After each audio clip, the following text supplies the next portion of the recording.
Hey everybody, how's it going? Christian from Treasure Town here, and today we're going to be talking about the top 10 most practical government silver rounds. And as you can see, there's a bunch of them in front of us, including some in the top here. And I guess I would just figure that we could go for it because some of these are super high premium and then very little recognizability. So I want you to know which of these are kind of the most well known and which of them are super fringe, even if they kind of have some low premiums or that sort of thing. So I guess the way we'll do this, there's 25 in front of us, plus let me get the American Silver Eagle over here. I've got a small tube of them, but the way that we're going to do this video is we'll be counting down from number 10, and number 10 is going to be all of the ones that we end up not mentioning. So there might be one or two rounds that are not included in the coins in front of me, but for this, I'll show you maybe the least known of these. I would say is probably going to be the Serbian Nikola Tesla coin, so I'm going to swap that out right here with one of these American Silver Eagles, but that might be number 25. The rest of these, all the way through, there's some really cool designs here, like the Bhutan Lunar Ox. That's not really, or this is not from Bhutan, excuse me, this is from Rwanda, but that is not going to be a super, recognized round, nor will the Fijian iguana be. But I think that there can be some really cool designs there. Our number 9 coin is going to be a tie between the two Australian coins here, and there are a few other Australian ones, but these are pretty well recognized, though they're not kind of the signature coin of the Australian bullion. And remember, these are all just going to be for the 1 ounce denominations or really close to it.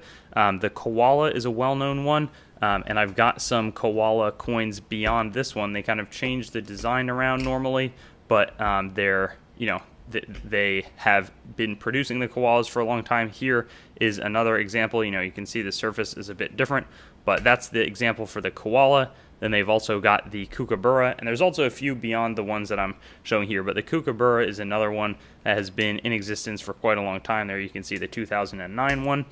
These are super pretty coins, a little bit higher premium, though the quality is phenomenal on them. They just have great frosty surfaces, so those are going to be coming in at number 9. Number 8 is going to be Canadian non-maples, so the Canadian maple leaf will, as a spoiler, it's going to be ahead of us today, but here is maybe like a bison or buffalo, and they do a lot of non-1 ounce rounds. Now, normally I would say definitely stay away from any silver coin round that's bullion that's not 1 ounce, but this is probably the one exception. Canadian ones, they kind of, for whatever reason, retain their premiums. They're really well produced. I never noticed that. They got the TT right there. It's not for Treasure Town. It's the designer's initials, I assume, but still very, in my book, that's going to move this up even a little bit, but we'll keep them at 8 for now. But anyways, this can be kind of a fun investment if you're looking to diversify a little bit from if you think the 1 ounce ones are boring. Canada has you backed up in terms of that. So that would be where I come in at number 8. Number 7 is going to be the Chinese Panda, and this is not recently they have not been doing 1 ounce. They've been switching over to 30 grams. These are well recognized for sure. They do different types of panda designs each year. If we go back to 2009 over here, this one's a little bit different there.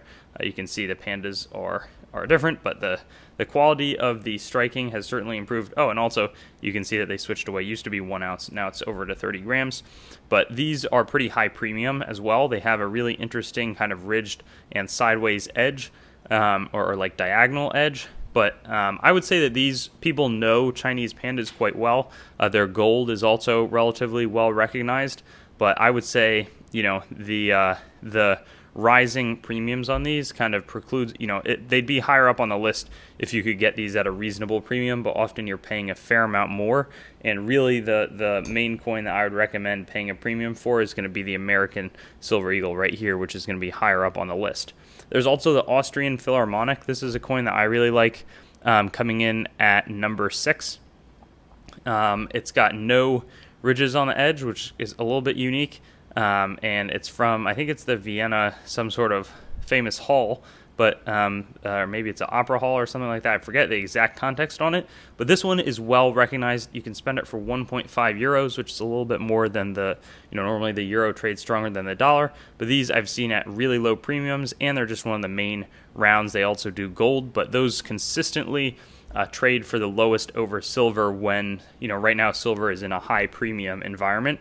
And compared to some of the other coins, this has stayed low. So as a result, I really like it, and people are purchasing it as a result of that. So you see it in shops, you see it being transacted with, and so for that reason, it gets number 6. A similar story is going to be found for number 5 with the South African Krugerrand.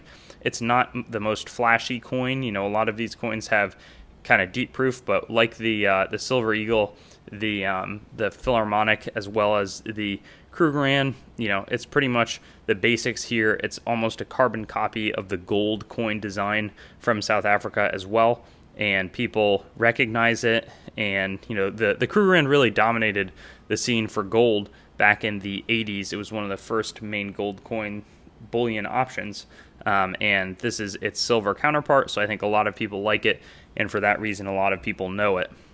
So that's number 5. Number 4 is going to be the Australian Kangaroo, and these are also low premium, which is the name of the game with this sort of stuff, while still being recognized. I think it also helps that it's from Australia. People, that's a well-known country, and the mint has been going for a long time there. It's quite trusted. They do a lot of different products. As you can see, they have the koala and kookaburra. The kangaroo is kind of their go-to, the one that they've been doing the longest. It has a little bit less kind of intricacy in terms of some really detailed product, but I also think it's still quite a pretty coin. But they don't have kind of the proof-like or the proof deep mirror that the kookaburra does. So maybe a little bit of a difference there, but hey, I think that it's still a very cool coin and one that I recommend, and certainly a lot of people recognize.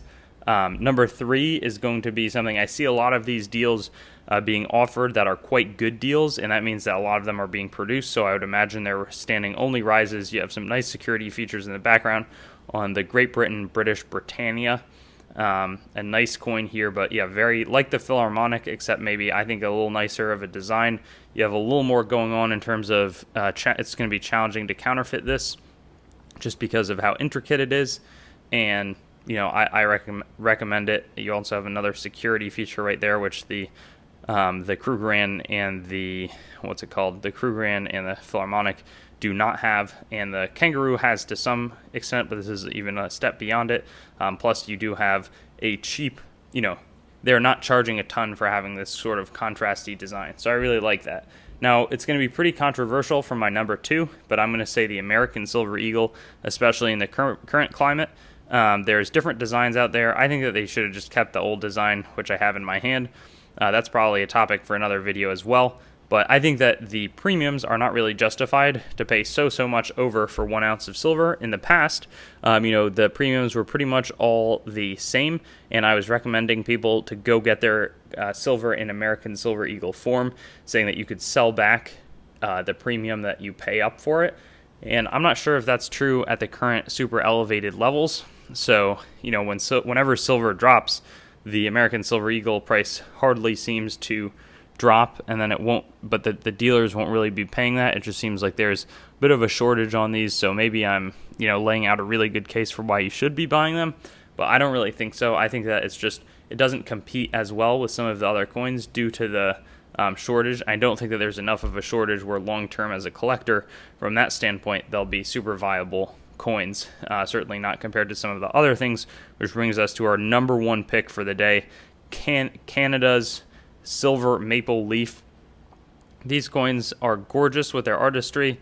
I mean, look at the sort of strange or the new light reflecting cartwheel technique. And I think that this is a gorgeous coin, but it's also super recognized. The Maple Leaf and the Silver Eagle, normally Silver Eagle has been number 1 for a long time, but right now I would say the Maple Leaf is number 1 because you can also buy them consistently at like $3 or $4 less, or maybe it's not quite that much, but notably less than the Silver Eagle. So if you're able to get 10 Maple Leaves for every 9 Silver Eagles that you're buying, or maybe it's 10 for every 11, whatever the numbers are. The Canadian coin offers even more security than the Silver Eagle. There's also the factor that these have a $5 face value. So, it's in my lifetime, silver has been valued at below $5 an ounce. So there's more insulation from that perspective if silver gets crushed on these. So that's maybe tangible because it's 5 times, even though the Canadian dollar is slightly weaker, that's still like 4 times as much face value. So I think that was a smart move by Canada. If they maybe even made it 10 or 20, that would be even better, though maybe it would open up some sort of counterfeiting risk. But that brings me to the end of this video. I think that right now the undisputed king is the #1 Canadian silver maple leaf as the best silver 1 ounce government bullion round. When you combine in the art, the recognizability, the premiums, and the ability at being a silver coin, this is the one that takes the cake from my view. Thanks for watching the video. I'd encourage you to like, comment, and definitely subscribe to the channel and connect with me on Facebook, Instagram, and Twitter. I also have a website, treasuretownYT.com, where you should go so that you can learn more about coins as well as what's happening on the channel and possibly find a place to sell your coins and collectibles. I also want to talk about some of my other projects like coinmeltprice.com, which shows precious metals prices as well as the melt values of coins containing those precious metals, both US and world. I also have coinsmetalscards.com, which will develop into a full marketplace as well as a news source for coins, metals, cards, as the name might suggest.